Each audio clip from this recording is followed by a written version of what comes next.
Picture this. You have a pet butterfly named Peter, and you two are really close. And one day, you decide to build a time machine and go back in time 50 years. Now, when you're there, your butterfly just wanders off somewhere and you go to chase after it. Now, you observe that a dog, just random dog, is seeing the butterfly and it goes to chase after it too. Now, the dog runs into a street and it causes a car accident. Street and two cars. The two cars collide and cause a car accident. Now, inside the car, there happens to be a serial killer who is now dead. So, all this because of the accident, which was caused by the dog who was chasing a butterfly, who was just wandering around. Thousands of people are now not going to die. All this because of a butterfly. Hi, my name is Suyog Joshi, and I'm 15 years old, and I'm from Ontario, Canada. Now, the above example I just gave you is an example of the butterfly effect. An effect which states that a small change in this period of time can cause dramatical results in a later period of time. Now, but the butterfly effect is related to chaos theory in the sense that chaos theory is basically fractal mathematics, a field in fractal mathematics that has dynamical systems that show a pattern which repeats itself. So it's going in a continuous loop which is repeating itself. So this chaos theory was first developed by an American mathematician named Edward Lorenz, and he was just experimenting with Earth's weather patterns, and he came to know this theory. This theory states that we can never know something, we can never predict something that's going to happen in a complex system. A complex system is basically a system that involves a lot of loops and patterns that the naked eye cannot find the pattern to. So now I'm going to be giving you an example of the Cook snowflake. Now, the Cook snowflake is basically a pattern. It's a self-similarity pattern. So this was discovered by the early Swedish mathematician named Helge von Cook. So he basically took a triangle, he flipped it around and put another triangle over top. Now you can see how it forms 6 different smaller triangles on the outside. So what he did was he took upside down triangles and placed them all over the outside smaller triangles. And that created a self-similarity pattern. Now you could do this all day for smaller and smaller, and you could do this all around, but it would never stop, and it would keep on going until you can't do it anymore. So now let me just take this one right here, this triangle, and enlarge this here, and this is gonna be a triangle. It's going to be the same thing. So you can keep doing this over and over again, and you're going to give the same figure that you started off with. Now, this is an example of self-similarity.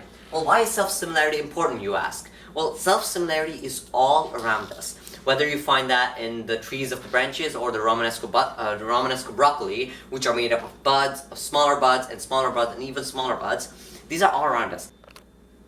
Now, the early chaos theorists discovered that even complex systems, like the coin I showed you, even complex systems have some kind of a pattern or some kind of loop in it. So they weren't sure for certain, so they smushed it all down to a graph, and they did see some kind of pattern. So they thought that this was some kind of an equilibrium, so they called this an attractor. Now, you may have heard this term before, attractor. Now I'm going to be talking about another example of this attractor.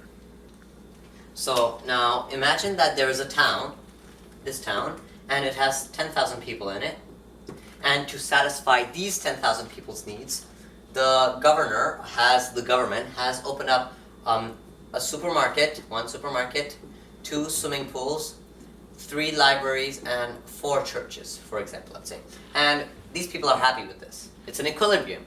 So now, imagine that there's an ice cream plant on the outskirts of the town, and it opens up job for additional 10,000 more people. Now, this town has to handle 10,000 more people, so this becomes to 20,000.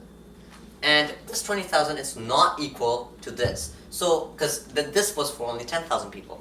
So, this 20,000, the government has to open another 1 supermarket, 2 swimming pools, 3 libraries, and 4 churches. And this is equal. So now, this is what an attractor is. This is eventually going to stop. This pattern is eventually going to come to a conclusion, and they're not going to be repeated anymore, or never going to continue anymore. So this is what an attractor is. Now let me give you an example, and this time I really want you to visualize or come up with some kind of pattern if you can, and think about what I'm drawing. So imagine with the same town, we have 10,000 people, and this is the town. And to fit these needs, we have, again, the same thing we had before. And now this time, instead of adding people, we're going to take away people. We're going to take away, let's say, we're going to take away 3,000 people, and that's going to leave us with 7,000 people. Now, this 7,000 people is happy with this, but these people who run the supermarkets or whatever are not happy because the supermarket bosses came to a conclusion that without having at least regular 8,000 customers, we cannot function. We cannot have profit with that. So they decide to close down and leave. Now, demands continue to rise, and these people are left without groceries. Now, another company hears about this, and they decide to open up a new supermarket here, hopefully to attract some people, which they do. But some people decided to leave this town because there were no groceries. So those people who decide to leave the town are not going to be biased because there's going to be a new supermarket opening. Their decision is already fixed that I'm going to leave this town and go somewhere else where there's groceries. Now, this is an example of a strange attractor. Now, what's the difference between a strange attractor and an attractor? Well, the main difference is that strange attractors goes from condition to condition to condition to condition, and it never stops, but it's still some kind of an equilibrium. So it still keeps on going. But attractor changes from condition, and stops. Now, this is still an equilibrium, and it's a good equilibrium. So this isn't what an attractor and a strange attractor is. Well, now you might ask, what's the relationship between a strange attractor and an attractor to chaos theory? Well, chaos theory previously stated that we cannot perfectly determine something in a complex system. But now, strange attractor and attractor prove that even in a complex system, there are still some things that are an attractor. Basically, it's going to come to a stop eventually. It's a loop that's going to come to a stop eventually. And there are also things that are eventually going to keep on going and never stop. So, chaos theory, in a way, is both related to strange attractor and attractor. And it's an important concept, too. Because for chaos theory, people to believe in that, some people might think, oh yeah, chaos theory, it's just a theory where nothing stops and we cannot never predict. That's not true. Strange attractor and an attractor disproves of that, because an attractor, you can see something. So now, this whole concept I just talked about ties back to the chaos theory and the butterfly effect. Well, why is it important? Well, it's important because it tells us we have an impact on the future. All of us, we are doing stuff that can eventually impact the future in a big way, possibly. For example, you might even throw the candy wrapper in the garbage, and that you might think, okay, yeah, that's just going to go to the garbage. But who knows? There's going to be a lot of unlikely scenarios that you're not even going to predict. That's eventually going to come up with something big. You never know. Me delivering the speech to you guys, who knows?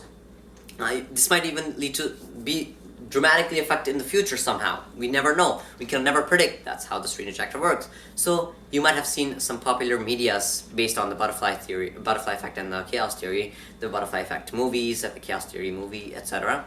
So now, the second reason why it's important is because chaos theory is all around us. Wherever we look, it's chaos theory. You cannot predict something in nature or in communities or societies. That's rare.